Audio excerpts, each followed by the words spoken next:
Hi, everybody. I'm excited today to bring you a new segment that I'm going to be doing on my Facebook and Instagram page and my YouTube channel.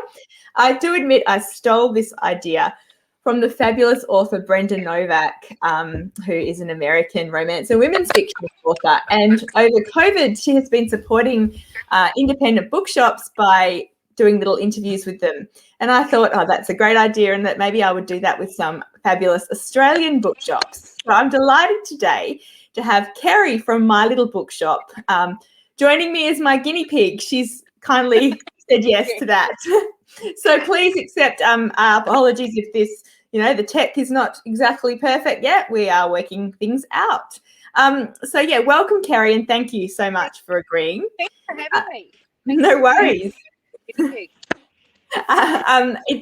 You're in Perth at the moment, aren't you? Whereabouts are you at the moment? Because I'm actually at the Pointers Farmers Market in Duncraig, but everyone's ready to pack up now.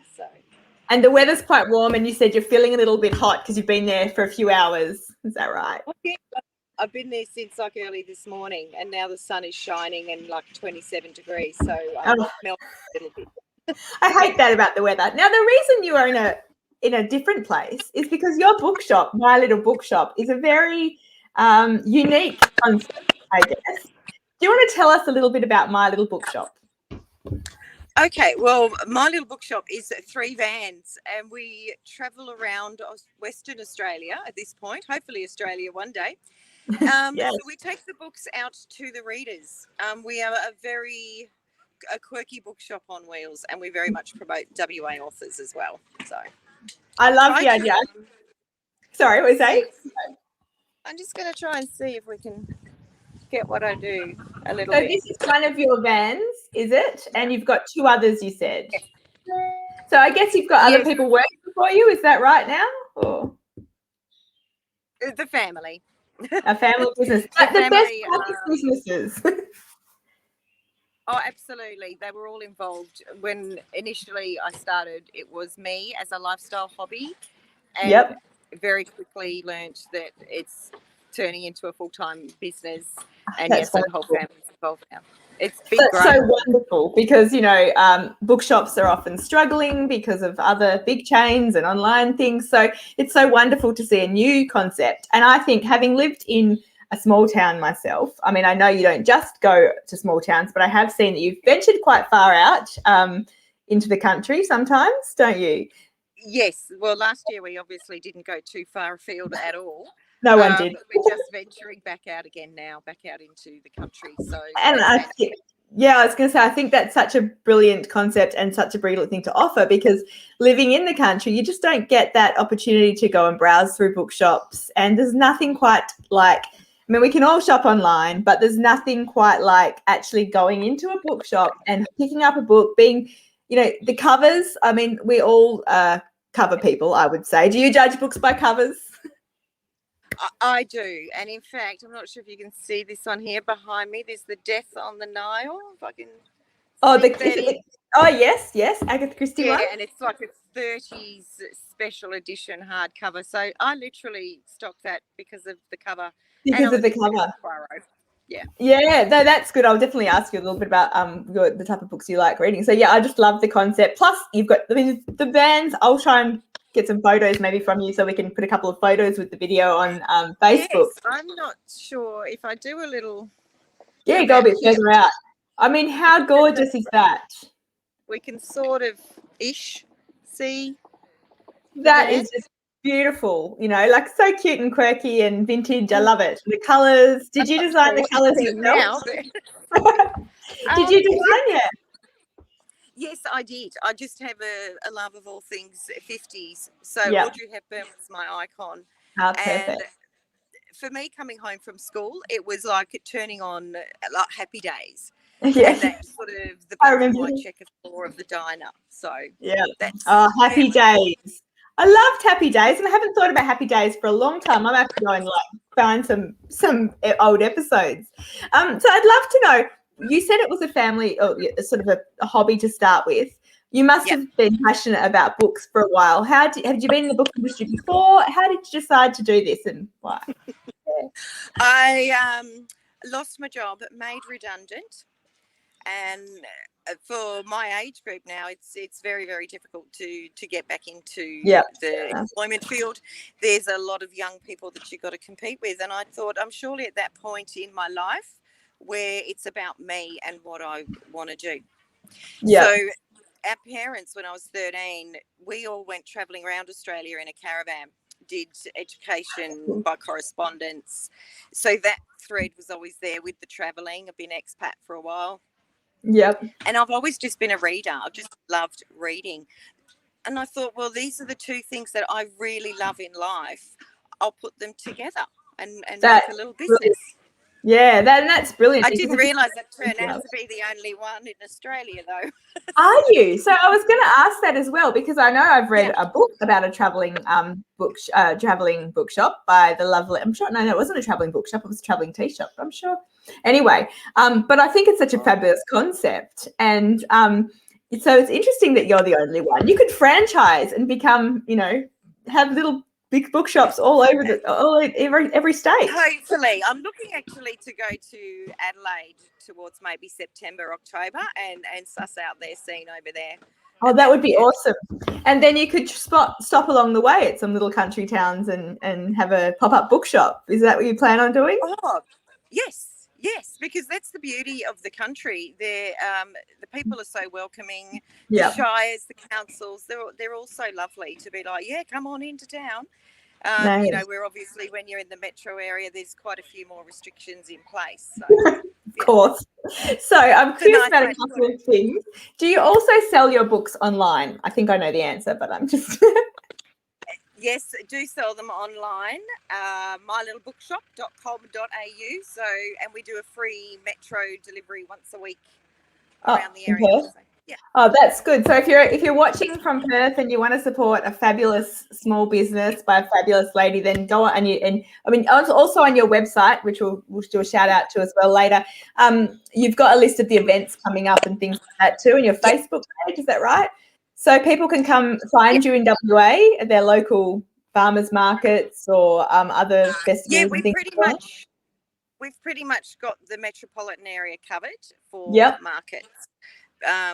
We do the bigger festivals that thankfully are now coming back on board. So the calendar of events on the website is the place to go, or Instagram and Facebook. And I'll definitely tag you in those too. And I've been desperate to find you, and life just seems so busy, so I haven't managed to meet you in person yet. But I'm watching. That's how I knew there was a list. I'm watching, and I'm hoping to get to your shop very soon, somewhere. So as a bookshop owner, you've already said you love reading, obviously, and that's I think that's so important. I have worked in a bookshop myself too, and the best thing about bookshops is you can talk to the owners and the people that work there and get individual recommendations. You can say the types of things that you like, whereas you just don't get that online, and you don't get that in a big department store. Sometimes there's some great book people in the department stores, but it's just not the same as bookshops where you're guaranteed to get one. Yes, they don't have the same interest. No, exactly. As in, they get paid each week. And it's not necessarily the passion. It's not necessarily the passion. And online is just very transactional. Hit add to the cart. There's nothing, lovely about it, really. Yeah. If you just want that quick transaction, fine. But there is nothing like the bookshop. But if you want the personal customer service, bookshops you can't go past. So I'm curious, what are your favourite books to read apart from Agatha Christie? Yeah, what kind of genres? Have you got special books to recommend to our listeners? I actually do like biographies. I think I can see. Can we see green lights behind us? Yes, we can, by the lovely Matthew. Yes. I'll tell you, some customers have got lovely comments about that. But I tend to like to read dramas, and what I've found since doing this business is the local authors and the talent that they have. We have so many authors in WA, don't we? Yes, and they're like the next you or the next Tim Winton that are just sitting under that radar waiting to be I love discovered. that you've put me in a line with Tim Winton. and the summer holidays, it's very much, your books, Bridgerton, all them sorts of lovely, beautiful, take you away. Your stories are great as well, because I just love that you know the landmarks when you're from a certain place, and you know what you know the roads, and you know the towns and all of that. So that's sort of what gets me in over summer. And I suppose I am Agatha Christie, Poirot, yeah, the like standard, not the old, the brand names that you can trust and know what you're going to get, like those type of books who have been established authors for a while in the winter. You like those sorts of things? Yes, but I'll tell you what though, in the last maybe 4 months or so, I've been reading a lot of YA. No, I like YA. I don't read enough of it, but I do like it too. Yeah, it's amazing. I'm loving them, and there is like a few local authors, and it's older YA stories. Yeah, but they've just been like sucked me in. I'm loving them. Oh, that's great. And so, is there one? And I'm guessing you're especially at the moment your clientele, because they're predominantly WA people, I guess. Do you find that they gravitate to local authors too, or is it a bit of a mix? It is a bit of a mix, depending where I go. But especially with the kids' authors, we get a lot of teachers, a lot of educators that are buying these local author kids' books because they are very different, and it's what they need in their classrooms. Yeah. This is some great local fiction and kids' fiction too. I'm reading with my youngest son, The History of Mystery, by a local author. I love that. Yeah, it's very interesting, very different kind of book. And very, very clever and well written. And because we live pretty much close to Guildford, and a lot of it's set in Guildford, it is that nice thing. It's nice to read things that are set elsewhere sometimes, because it's, especially at the moment, we can travel, but it's also lovely to recognise your local area in fiction. That's a recommendation from me of a local author. So I would like to know one book in your bookshop that you would recommend. And I know that's hard because there's only a few books I feel like apart from yourself, you mean, right? Apart from me, we won't. Of course, mine, of course. But is there one that you recommend a lot? Oh my goodness, I think I know what you're going to say. I'm not Go quite for it. trying to. Is it The Vanishing Half? Can you see that one? I can see The Vanishing Half, yes, and Craig Silvey's Honeybee. Yes. And Craig Silvey's Honeybee. But The Vanishing Half. And I have read both of them. Although it'll come up upside or back to front, though, doesn't it? No, it doesn't actually. I don't understand the technology that sometimes it does and sometimes it doesn't. So today it's fine. I can see it fine anyway. So hopefully everyone else watching can see it fine. That's marvellous. Yeah. I'm sorry that people might sometimes see me looking down rather than up. It's all, I don't know where to look. So I apologise. But The Vanishing Half. So what do you love about The Vanishing Half? I have read it recently too. So I'd love to hear why you recommend that to people. I just love the fact that it is everybody's family drama, and it's like I wanted to step inside their house or knock on the window or look through the curtains just to see what was going on next. What was going on? I thought you were going to say you wanted to step in and tell them, this is what you need to do to fix this situation. No, it's fascinating. It's a very interesting concept too, and very topical at the moment. Yes, that's also interesting to read. Sure. Yeah. The next ones I do love are the Kerry Greenwood. They're beautiful. Fisher. Yes, I must admit I haven't read any, and I really should, because I always look at those covers and think, oh, gorgeous. I just wish I could read faster because there's not enough books. Are you a fast reader? Yes. So that's very useful. I can be. It depends whether I'm sitting down, having a wine or not. Yes, I totally relate. Okay, well, I just wanted to say, oh yeah.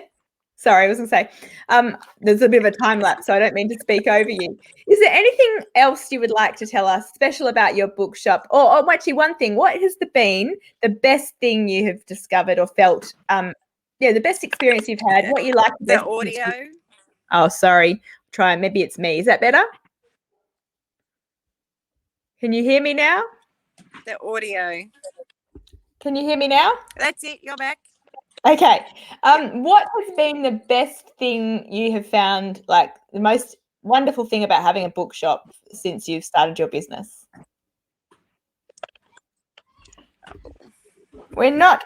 Hang on. How's that? Again, a little bit. Is that better? That's perfect. Okay, I'm gonna have to hold this mic. What has been the best thing about having your bookshop since you've started? Like that you've really enjoyed? There's something surprising, maybe. Oh, we've lost her. Oh dear. Anyway, I'm going to keep recording and just say thank you so much to everyone for watching us with the lovely Kerry from My Little Bookshop. I think you'll agree she's so passionate about books and about her business, and it's such a fantastic, oh, she might be back. It's such a fantastic business that Kerry has. You're back. Okay, I'm back. Something sign came up. Something went wrong. That's okay. I was just going to wrap up and say wonderful things about you and your business, but I'll just finish with one final question for you before we do go. So yeah, what's the best thing about having your business that you've really enjoyed? Maybe something surprising that you didn't think would be. Anything really. Yeah. You know what? I just love meeting people, talking to them, giving them recommendations of stuff that they wouldn't normally read, and getting their feedback that they love it. So that's great. I was going to say, so do people when you've recommended something, because obviously if you're in a normal bookshop that stays in the same place, people can come back regularly, but I don't, and I'm guessing you do have some return customers who get to know you. But then market scene, I do like one Saturday a month and a second Sunday a month. So people do have that regularness with me coming. So I do have a lot of regular customers. Oh, that's great. Scene. Yeah, it's great. Oh, that's awesome. And so now obviously we just mentioned that people can follow you on Instagram. What is your handle on Instagram? I think it's My Little Bookshop _ Yeah. I will make sure I tag it in the video too. And on Facebook, you're My Little Bookshop as well? On Facebook, you're My Little Bookshop as well? Yep. Yes, it is. It's My Little Bookshop 19. Okay, excellent. The website is... Yep, the website. mylittlebookshop.com.au. Awesome. All right. Well, thank you so much for joining me on my first bookshop tour, Kerry. No worries. You were Thanks for having fantastic. me. And I hope we get to meet you in person soon. And keep doing your wonderful work. I love it. All right. Thank you so much, Kerry. Bye. Yeah.